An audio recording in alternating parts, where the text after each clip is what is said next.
Do you ever think about where the food you eat comes from?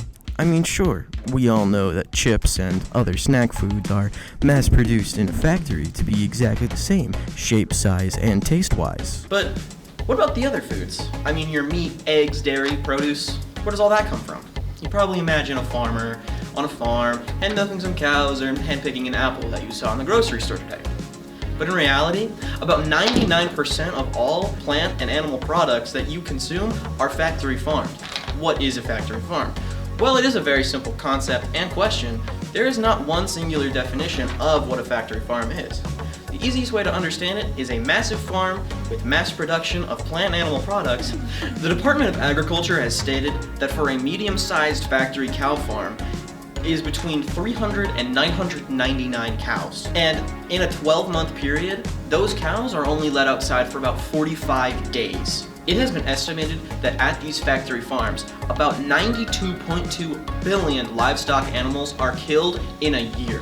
That is about 11 and a half times the entire population of the Earth, which as of 2024 is around 8.2 billion. After learning about all of this, some people wanted more ethical ways to get the foods that they wanted to eat.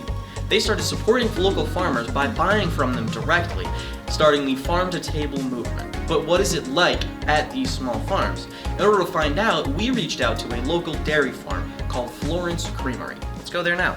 So this is the milk house. This is just where the milk is stored once we milk the cows. This is a 700-gallon tank, and the milk is chilled and stored in here until we need it over in the milk plant. Over there is where the milkers are stored and cleaned, and we just keep them there throughout the day until we need them for each milking. They're sanitized and washed. All right, this is our milking parlor. We milk twice a day, every single day. We start by just bringing the cows in 6 at a time. We fill the feeders with grain.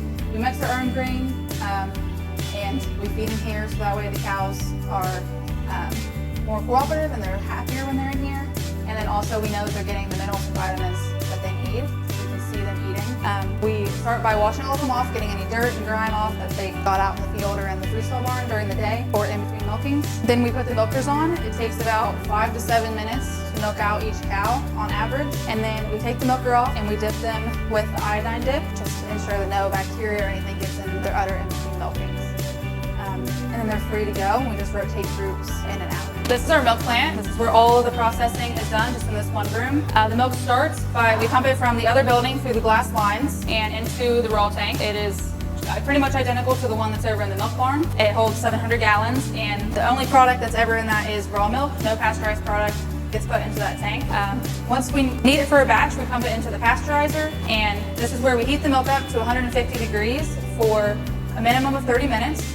And we keep track of all of that on the chart, so that way our inspector knows that we're meeting the requirements for the heat and the time. Any flavorings or sugars that we add gets put in before the product is pasteurized and is brought up to temperature along with the milk. Once the milk has been at the 150 degrees for the minimum of 30 minutes, we run it through the plate cooler, which has ice water and tap water running through it to help cool the milk from 150 degrees to about 38 to 40 degrees. Try to get it cold as fast as possible. And then this is just a holding tank, so we don't really do anything in here besides hold the milk in it until we bottle it. And then back at the bottle filler, we do everything manually. So we move the bottles by hand and cap them all by hand. All the caps get put into the little elevator on the side, and they run through into a track, and we cap each of them, put them into crates, and wheel them into the cooler, which is where they stay until we either sell it in our farm store or sell it out on our delivery truck. We try to keep everything as simple as possible. Don't make it too complicated, since it is just our family doing it. As you can see, Florence Creamery is a small family-run farm.